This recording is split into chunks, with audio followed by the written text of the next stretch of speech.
Hello friend, welcome to e learning with Durgesh. स्वागत है आप सभी का ई लर्निंग विद दुर्गेश में। ग्रामीण परिवेश की इस महत्वपूर्ण 25 प्रैक्टिस सेट की सीरीज में मैं मुझे आप सभी का स्वागत करता हूँ फ्रेंड। जल्दी से आप सभी लोग जुड़ जाइएगा। ये क्लास आप सभी साथियों के लिए बेहद महत्वपूर्ण होने वाली है। जो भी साथी आगामी लेखपाल मेंस की परीक्षा देने जा रहे हैं उन सभी साथियों के लिए क्लास बेहद महत्वपूर्ण है फ्रेंड, क्योंकि ग्रामीण परिवेश जो आपका सिलेबस में है वो बहुत ही महत्वपूर्ण सब्जेक्ट है फ्रेंड और आपके सिलेक्शन में काफ़ी मददगार होगा। चलिए फ्रेंड, क्लास को प्रारंभ करते हैं बहुत ही इंपॉर्टेंट और महत्वपूर्ण प्रश्नों के साथ। तो पहला क्वेश्चन आपकी स्क्रीन पर फ्रेंड पूछा जा रहा है कि किस वृक्ष को आजकल कृषि में उसकी महत्ता को देखते हुए अद्भुत वृक्ष, जी हाँ फ्रेंड, अद्भुत वृक्ष वंडर ट्री या 21वीं सदी का पेड़ कहा जाने लगा है, जिसका अमेरिकी पेटेंट भी रद्द किया जा चुका। आम का, वेल का, नीम का या पपीता का। इंपॉर्टेंट क्वेश्चन फ्रेंड, ध्यान से दिमाग लगाएंगे, जरूर आप लोग इसका बिल्कुल सही जवाब देंगे। आप सभी को देखिए भाई, कहने का मतलब है सीधा सीधा कि जो प्रकृति के दृष्टिकोण से बहुत महत्वपूर्ण है, मतलब उसका जो है हर तरीके से इस्तेमाल हम लोग करते हैं औषधि के रूप में, ठीक है, और विभिन्न माध्यमों में उसका उपयोग किया जाता है। तो जवाब आप सभी का बिल्कुल सही आ रहा है, विकल्प number C the right answer. नीम इस प्रश्न का बिल्कुल सही जवाब है। इसे अद्भुत ट्री या वंडर ट्री के नाम से भी जानते हैं। विकल्प नंबर 30 क्वेश्चन का बिल्कुल सही जवाब। आगे, मनुष्य अपने अंतिम कल्याण के लिए चाहता है कि जितना स्थूल जड़ जगत और उसके चारों ओर से घिरा हुआ है उसे सुंदर रूप में ढाल ले, अपने चारों ओर सुंदर दृश्य रखे, अपने को सुंदर बनाए या अपने की प्रकृति प्रेमी बनाए। जल्दी से बताइए फ्रेंड, इस क्वेश्चन का सही जवाब क्या है। ध्यान से आंसर कमेंट कर बताएंगे कि मनुष्य अपने अंतिम कल्याण के लिए क्या चाहता है। बिल्कुल सिंपल सा क्वेश्चन है, आपके विवेक पर आधारित क्वेश्चन है। आप सभी लोग इसका जवाब बिल्कुल सही देते हैं। बहुत बढ़िया आंसर आने भी प्रारंभ हो चुके हैं कि जितना स्थूल जड़ जगत उसके चारों घिरा उसे सुंदर रूप में ढाल ले। विकल्प नंबर ए इसका बिल्कुल सही और सटीक जवाब है।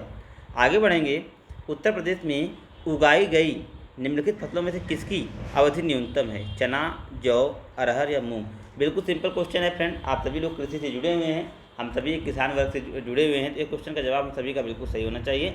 बताइएगा कौन सी फसल कब से कम समय में तैयार हो जाती है। आपको इस क्वेश्चन का आंसर देना है, जल्दी से आंसर बताइएगा। ध्यान दीजिएगा फ्रेंड, इसका सही जवाब है विकल्प number D, moong is the right answer. मूंग सबसे कम समय में तैयार होने वाली फसल है। विकल्प नंबर डी इसका बिल्कुल सही जवाब है। आगे बढ़ेंगे, निम्नलिखित में से कौन सा एक वृक्ष जो कभी सामाजिक वानिकी में लोकप्रिय था अब पारिस्थितिक का आतंकवादी बन गया है। बबूल, अमलतास, यूकेलिप्टस या नीम।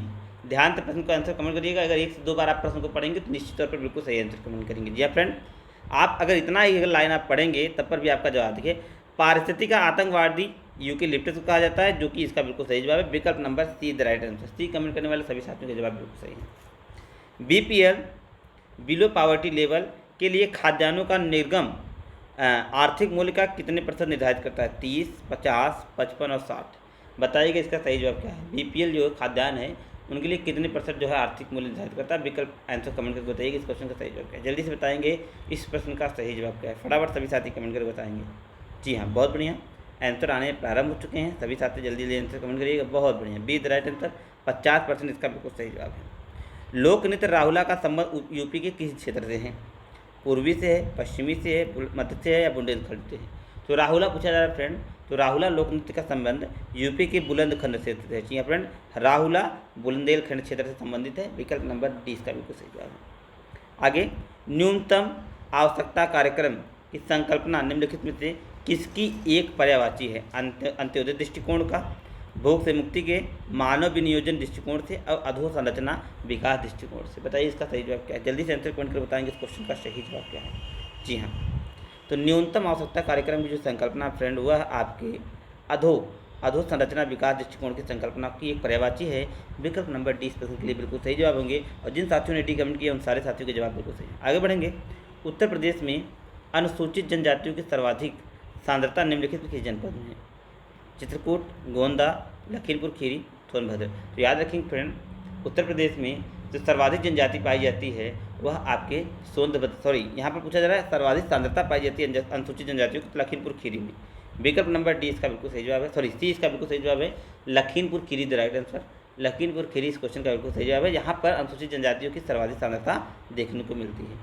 आगे, धारणी कृषि से क्या तात्पर्य है friend.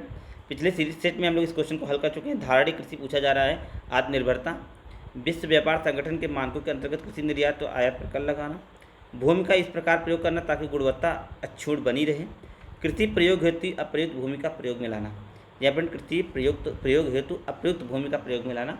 Important question friend, previous set में हम इस क्वेश्चन को कर चुके हैं, इसलिए मैं चाहूँगा सभी साथी इसके बिल्कुल सही जवाब दें। जी हाँ फ्रेंड, बहुत बढ़िया, आंसर आने प्रारंभ भी हो चुके हैं। धारणि कृषि तात्पर्य फ्रेंड है उस प्रकार की कृषि से है जिसमें कृषि इस प्रकार से किया जाए कि भूमि की जो गुणवत्ता अक्षुणता बनी रहे। विकल्प नंबर सी इस क्वेश्चन का बिल्कुल सही जवाब है। उत्तर प्रदेश पंचायती राज संस्थाओं में महिलाओं के लिए आरक्षण है फ्रेंड, विकल्प नंबर 20 का बिल्कुल सही जवाब है। 33 सॉरी ये थोड़ा सा कुल जो पंचायती राज में आरक्षण है वह महिलाओं के लिए 1/3 है, लेकिन उत्तर प्रदेश पंचायती राज में महिलाओं के लिए 50% का आरक्षण देता है। जी हाँ फ्रेंड, याद रखिएगा, ये कन्फ्यूजन का विषय बन सकता है। पंचायती राज में महिलाओं का आरक्षण 1/3 है, लेकिन उत्तर प्रदेश एक ऐसा राज्य है जो अपने पंचायती राज व्यवस्था में महिलाओं को 50% तक का आरक्षण देता है, इसलिए विकल्प नंबर सी इस क्वेश्चन का बिल्कुल सही जवाब है। याद रखिएगा, कन्फ्यूजन की स्थिति बन सकती है। दोनों ऑप्शन विकल्प में 33% पंचायती राज में प्रावधान है महिलाओं को 1/3 आरक्षण का, लेकिन उत्तर प्रदेश 50% आरक्षण देता है। तो ये राज्य आपकी जो है राज्य सूची का विषय है, तो प्रत्येक राज्य अपने हिसाब से इसके लिए निर्धारित कर सकते हैं। आगे, ग्रामीण और शहरी क्षेत्रों में किस रोग के नियंत्रण हेतु BCG के टीके लगाए जाते हैं? BCG के टीके लगाए जाते हैं, मलेरिया, क्षय रोग और दमा या हृदय रोग। तो आप सभी को पता है TB के लिए क्षय रोग के टीके लगवाए जा सकते हैं, TB के लिए जो BCG का टीका लगवाया जाता है। तो विकल्प नंबर 20 का बिल्कुल सही जवाब है। जी हाँ, BCG का पूरा नाम वेलियस कार्बेट गुरीन। जी हाँ फ्रेंड, वेलियस कार्बेट गुरीन, और ये क्षय रोग के लिए लगाया जाता है। विकल्प नंबर 20 क्वेश्चन का बिल्कुल सही जवाब है। आगे, गाँव में आंगनवाड़ी केंद्र की समस्या के निदान हैं 12 वर्ष से अधिक बालिकाओं के लिए स्वास्थ्य समस्या, मातृ शिशु कल्याण, पुष्टाहार वितरण या पिछड़े वर्ग की महिलाओं की नौकरी। पिछड़े वर्ग की महिलाओं को नौकरी। और ये फ्रेंड आंगनवाड़ी केंद्र की समस्या का निदान है। किसका निदान है फ्रेंड? आंसर कमेंट में बताइए, सही जवाब क्या है, जल्दी से बताएंगे इस प्रश्न का सही जवाब क्या है।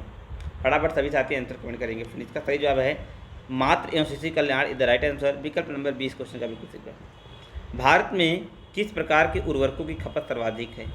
नाइट्रोजनी, फास्फेटिक, पोटेशिक या उपयुक्त सभी? इंपॉर्टेंट क्वेश्चन है फ्रेंड, बताइएगा इस क्वेश्चन का सही जवाब क्या है, जल्दी से बताएंगे इस प्रश्न का सही जवाब क्या है। फटाफट आंसर कमेंट करके बताएंगे, बहुत इंपॉर्टेंट क्वेश्चन है फ्रेंड। मैं चाहूँगा सभी साथी इस क्वेश्चन पर बिल्कुल सही आंसर कमेंट करेंगे। जी हाँ फ्रेंड, देखिए भारत में नाइट्रोजनी उर्वरक की सर्वाधिक खपत है, विकल्प नंबर E इस क्वेश्चन का बिल्कुल सही है। कन्फ्यूजन नहीं होना फ्रेंड, नाइट्रोजन जो है भारत में उपयोग की जाने वाली सर्वाधिक उर्वरक है, विकल्प नंबर E इस क्वेश्चन का बिल्कुल सही जवाब। आगे, महिला समृद्धि योजना ग्रामीण महिलाओं की किस प्रवृत्ति को प्रोत्साहित करने के लिए प्रारंभ की गई थी? बचत की प्रवृत्ति को, आत्मनिर्भर बनाने की प्रवृत्ति को, आर्थिक दृष्टि से उन्हें स्वतंत्र बनाने की प्रवृत्ति, उपयुक्त सभी? बताइएगा इस क्वेश्चन का सही जवाब क्या है। बहुत ही इंपॉर्टेंट क्वेश्चन है फ्रेंड्स, याद रखिएगा। इन सभी महिला समृद्धि योजना का संबंध इन सभी से, मतलब बचत प्रवृत्ति के लिए, आत्मनिर्भर भी और आर्थिक दृष्टि से स्वतंत्र, ये सारी बातें हैं सम्मिलित है इसमें, इसलिए विकल्प नंबर D इसका बिल्कुल सही जवाब है। आगे, सैयद सलार का मेला कहाँ आयोजित किया जाता है? सैयद सलार का मेला कहाँ पे लगता है फ्रेंड? तो याद रखिएगा, सैयद सलार के जो मेला होता है वह प्रतिवर्ष बहराइच में आयोजित किया जाता है, विकल्प नंबर A इसका बिल्कुल सही जवाब है। उत्तर प्रदेश की सबसे महत्वपूर्ण नकदी फसल, तो नकदी से याद रखिएगा फ्रेंड गन्ना, नकदी से याद रखिएगा गन्ना, और खाद्यान्न से याद रखिएगा गेहूँ। दो क्वेश्चन है आपसे, इसमें एक क्वेश्चन आपसे जरूर पूछा जाएगा, खाद्यान्न फसल पूछे तो गेहूँ और नकदी फसल पूछे तो गन्ना, इसलिए याद रखिएगा विकल्प नंबर 20 क्वेश्चन का बिल्कुल सही जवाब है। आगे बढ़ेंगे, विश्व पर्यावरण दिवस किस तिथि को मनाया जाता है? तो बिल्कुल सिंपल क्वेश्चन है फ्रेंड, आप सभी को पता है कि 5 जून को विश्व पर्यावरण दिवस मनाया जाता है। आगे, राष्ट्रीय कृषि वानिकी अनुसंधान केंद्र कहाँ पर स्थित है? जबलपुर, भोपाल, कानपुर या झांसी? कृषि वानिकी पूछा जा रहा है फ्रेंड, तो ध्यान से आंसर कमेंट कर बताइएगा क्वेश्चन का सही जवाब क्या है, जल्दी से बताइए क्वेश्चन का सही जवाब क्या है। तो कृषि वानिकी संस्थान फ्रेंड आपके झांसी में स्थित है, विकल्प नंबर D इस क्वेश्चन का बिल्कुल सही जवाब है। D the right answer, D इस प्रश्न का बिल्कुल सही जवाब है। आगे बढ़ेंगे अगले क्वेश्चन की तरफ। ड्रिप सिंचाई पद्धति का जन्म कहाँ माना जाता है? ड्रिप सिंचाई पद्धति का जन्म कहाँ माना जाता है? अमेरिका में, इजराइल में, रूस में या चीन में? तो कहाँ पर ड्रिप पद्धति से खेती की जाती थी फ्रेंड? तो याद रखिएगा, ड्रिप सिंचाई पद्धति का जो मूल स्थान है जहाँ उसका जन्म हुआ तो वह है इजराइल, विकल्प नंबर 20 क्वेश्चन का बिल्कुल सही जवाब है। आगे, निम्नलिखित में से कौन सी भारत की सबसे लंबी अवधि तक चलती रहने वाली योजना है? इंदिरा आवास योजना, स्वर्ण जयंती ग्रामीण स्वरोजगार योजना, मनरेगा या प्रधानमंत्री ग्रामीण सड़क योजना? बिल्कुल सिंपल क्वेश्चन है फ्रेंड, ध्यान से आप सभी लोग आंसर कमेंट कर सकते हैं। यह क्वेश्चन बिल्कुल सरल है। आप सभी को पता है कि इंदिरा आवास योजना सबसे लंबी अवधि तक चलने वाली योजना रही है, इसलिए विकल्प नंबर ए इस क्वेश्चन का बिल्कुल सही जवाब है। ए द राइट आंसर, ए इस प्रश्न का बिल्कुल सही जवाब है। आगे बढ़ेंगे अगले क्वेश्चन तरफ। उत्तर प्रदेश में पर्यावरण या प्राकृतिक वन संपदा के निर्मम दोहन को रोकने के लिए प्राकृतिक संतुलन बनाए रखने के लिए जन चेतना का आंदोलन प्रतीक है। चिपको, एपको, जनसंख्या रोको, इनमें से कोई नहीं। तो आप सभी को पता है फ्रेंड, प्राकृतिक व पर्यावरण और प्राकृतिक संपदा को निर्मम दोहन के लिए रोकने के लिए जो पर्यावरण जो आपका कार्यक्रम चलाया गया था वह था आपका चिपको आंदोलन, जिसकी प्रेरणा के तौर पे हम सुंदरलाल बहुगुणा को जानते हैं। विकल्प नंबर ए इस क्वेश्चन का बिल्कुल सही जवाब है। आगे, कृषि में रसायनों के अंधाधुंध प्रयोग से कृषक मित्र कहा जाने वाला गायब रहा है। पिछले सेट में हमने फ्रेंड इस क्वेश्चन का हल किया था, तो केचुआ इसका बिल्कुल सही जवाब है। इसके जस्ट पीछे वाले सेट में हमने इसको हल किया है।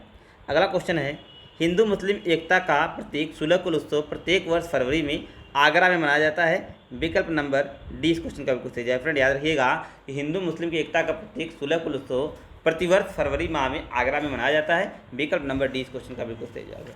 आगे बढ़ेंगे अगले क्वेश्चन की तरफ। अगला क्वेश्चन है, भारतीय पर्यावरण दिवस कब मनाया जाता है। विश्व पर्यावरण दिवस दोस्तों मनाया जाता है 5 जून को, लेकिन भारतीय पर्यावरण दिवस की स्थिति को मनाया जाता है। आंसर कमेंट करके बताएंगे इस क्वेश्चन का सही जवाब क्या है। बहुत ही सिंपल क्वेश्चन, बहुत सरल क्वेश्चन है, याद रखेंगे। भारतीय पर्यावरण दिवस 19 नवंबर को सेलिब्रेट किया जाता है। विकल्प नंबर इस प्रश्न का बिल्कुल सही जवाब है। देश का कुल भौगोलिक क्षेत्रफल लगभग 329 million hectare, 181 million hectare, 142 hectare या इनमें से कोई नहीं। याद रखिएगा, देश का लगभग कुल भौगोलिक जो क्षेत्रफल वो 300 मिलियन हेक्टेयर है, 329 मिलियन हेक्टेयर है। विकल्प नंबर ए इस क्वेश्चन का बिल्कुल सही जवाब है। तो ये था आज का आपका प्रैक्टिस सेट। आई होप आप लोगों ने एंजॉय किया होगा। मिलेंगे अगले लेक्चर में, तब तक के लिए best of luck. Thank you, good bye.